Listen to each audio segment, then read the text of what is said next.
मैं गरीब हूँ, अल्लाह के नाम पे कुछ दे दो। हमारे पास कुछ भी नहीं है, चलो मेरे साथ। चाची क्या हुआ? ये लो, इसको ले जाओ। चाची ये आप क्या कह रहे हैं? खुदा के लिए ऐसा ना करें। तुम फिक्र मत करो, चलो मेरे साथ, मैं तुम्हें खुश रखूंगा। एक गांव में जैनब नाम की एक लड़की रहती थी। उसकी उम्र 18 साल थी। जैनब एक यतीम लड़की थी। उसके माँ बाप इस दुनिया में नहीं रहे थे।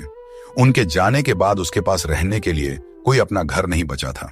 मजबूर होकर वह अपने चाचा अकरम के घर आ गई, जहां उसे सिर्फ एक छत तो मिल गई मगर अपनापन नहीं। अकरम की उम्र तकरीबन 40 साल थी और वह गांव के चौक में एक छोटी सी किराने की दुकान चलाता था। घर में उसकी बीवी शकीला बेगम भी थी और उनकी एक बेटी आयशा, जो उम्र में जैनब जितनी ही थी। एक ही घर में रहते हुए भी जैनब की जिंदगी बिल्कुल अलग थी।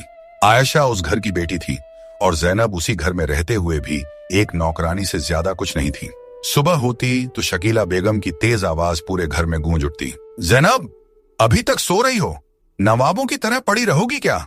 उठो और काम करो। जैनब घबराकर फौरन उठ जाती। आंखों में नींद और दिल में खौफ लिए वह चुपचाप दुपट्टा संभालती और काम में लग जाती। सहन में झाड़ू देती, बर्तन मांजती, पानी भरती और एक लम्हे के लिए भी उसके हाथ नहीं रुकते। उधर आयशा आराम से चारपाई पर बैठी मोबाइल में मशगूल रहती, कभी हंसती, कभी वीडियो देखती और बीच बीच में हुक्म चलाती। जैनब, पानी ले आओ, मेरे कपड़े इस्त्री करो, जूते भी साफ करना। जैनब हर बार आहिस्ता से जी कहकर सब कुछ करती जाती।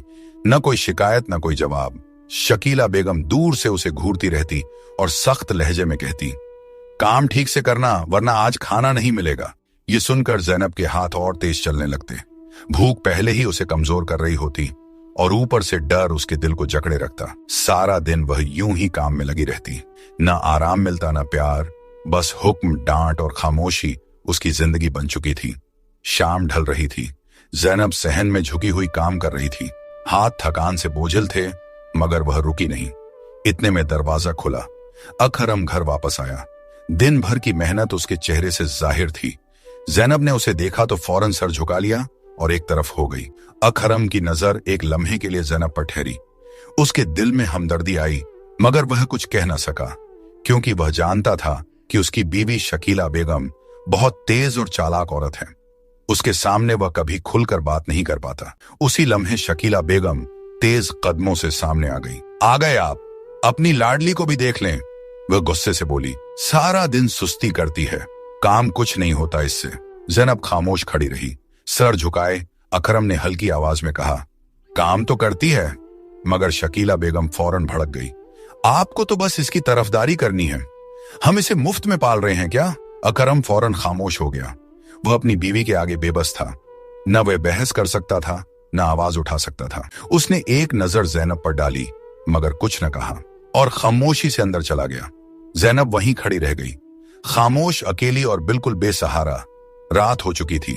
घर में सब अपने कमरों में सो चुके थे। जैनब आहिस्ता से सहन के कोने में पड़ी अपनी टूटी सी चारपाई पर आकर लेट गई। पेट खाली था और दिल भरा हुआ। उसने आंखें बंद की मगर नींद नहीं आई। खामोशी में उसके आंसू बहते रहे। सुबह हुई तो अकरम काम के लिए निकल गया। जैनब खामोशी से एक तरफ खड़ी थी। जैसे ही दरवाजा बंद हुआ, शकीला बेगम का लहजा बदल गया। अब खड़ी क्या हो, जाओ अपना काम करो। जैनब डर कर फौरन काम में लग गई। इतने में दरवाजे पर दस्तक हुई। अल्लाह के नाम पर कुछ दे दो। शकीला बेगम तेज कदमों से दरवाजे की तरफ बढ़ी और दरवाजा खोल दिया। दरवाजा खुला तो बाहर एक नौजवान फकीर खड़ा था, फटे पुराने कपड़े मगर नजरें सीधी। वह आहिस्ता से बोला, अल्लाह के नाम पर कुछ दे दो। शकीला बेगम ने सर्द नजरों से उसे देखा। हमारे पास कुछ नहीं है। वह मुड़ने ही लगी थी कि उसकी नजर जैनब पर पड़ी, जो खामोशी से एक तरफ खड़ी थी।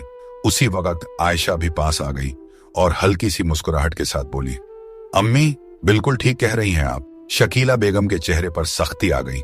वह फकीर की तरफ मुड़ी और बेरहमी से बोली, अगर लेना ही है तो इसे ले जाओ। जैनब जैसे सुनकर साकित रह गई। चाची, ये आप क्या कह रही हैं? उसकी आवाज कांप रही थी। वह रोते हुए आगे बढ़ी। खुदा के लिए मेरे साथ ऐसा ना करें। जैनब की आंखों से आंसू बहने लगे मगर शकीला बेगम ने उसकी एक न सुनी। उसने जैनब का हाथ पकड़ा और जबरदस्ती उसे फकीर के हवाले कर दिया। दरवाजा जोर से बंद हो गया और जैनब रोती हुई एक अजनबी के साथ अकेली रह गई। जैनब दरवाजे के बाहर खड़ी रो रही थी, आंखों से आंसू मुसलसल बह रहे थे। फकीर ने आहिस्ता से उसकी तरफ देखा और नरम लहजे में बोला, आप फिक्र ना करें, मैं आपके साथ हूं, घबराने की जरूरत नहीं है। जैनब ने नम आंखों से उसकी तरफ देखा मगर कुछ न बोली। वह आहिस्ता आहिस्ता उसके साथ चलने लगी। गांव पीछे रह गया, रास्ता बदलता गया। कुछ देर बाद वह एक खूबसूरत बड़े से बंगले के सामने रुक गए। जैनब हैरान हो गई। उसने चौंक कर उस लड़के की तरफ देखा मगर वह खामोशी से दरवाजा खोलकर अंदर चला गया। जैनब भी आहिस्ता से उसके पीछे अंदर दाखिल हो गई। अंदर सब कुछ साफ, पुरसुकून और खूबसूरत था। वह अभी हैरानी में ही खड़ी थी कि अंदर से एक बूढ़ी औरत बाहर आई। उसने पहले जैनब को देखा, फिर अपने बेटे की तरफ। ये कौन है बेटा? जैनब खामोश खड़ी सब देख रही थी। उसके दिल में एक ही सवाल था, ये सब क्या है? एक फकीर और इतना बड़ा घर? वह हैरानी और खौफ के दरमियान खड़ी रह गई। बूढ़ी माँ ने हैरानी से पूछा, ये कौन है बेटा? फकीर एक लम्हा खामोश रहा। उसने जैनब की तरफ देखा, फिर आहिस्ता से बोला, अम्मी, ये यतीम है, इसका कोई सहारा नहीं, इसीलिए मैं इसे यहाँ ले आया हूँ। इतना कहकर वह खामोशी से मुड़ा और बंगले से बाहर चला गया। सफिया बेगम कुछ लम्हे वहीं खड़ी रहीं, फिर उनके चेहरे पर नरमी आ गई। उन्होंने जैनब की तरफ देखा और आहिस्ता से कहा, आओ बेटी, अंदर आ जाओ। जैनब खामोशी से उनके साथ अंदर चली गई। वह उसे एक कमरे में ले गई और थोड़ी देर बाद खाना लाकर उसके सामने रख दिया। पहले खाना खा लो बेटी। जैनब ने आहिस्ता आहिस्ता खाना शुरू किया, जैसे कई दिनों बाद उसे सुकून मिला हो। खाने के बाद सफिया बेगम उसके पास बैठ गई। नरमी से बोली, बेटा, ये घर तुम्हारा ही है, अब तुम यहीं रहो। जैनब ने हैरानी से इधर उधर देखा। उसके दिल में एक ही सवाल था, एक फकीर और इतना बड़ा घर। वह कुछ समझ न सकी, बस खामोश बैठी रह गई। शाम ढल चुकी थी। अकरम घर में दाखिल हुआ। उसने इधर उधर नजर दौड़ाई मगर जैनब नजर न आई। वह रुक कर बोला, जैनब कहाँ है? शकीला बेगम ने बेपरवाही से जवाब दिया, मैंने उसे भेज दिया है। अकरम चौंक गया। कहाँ भेज दिया? वह सर्द लहजे में बोली, एक फकीर आया था, उसी के साथ। अकरम के चेहरे का रंग बदल गया। आपने ये क्या कर दिया? वह अकेली लड़की थी। शकीला बेगम ने सख्ती से कहा, मुझे सब मालूम है क्या करना है।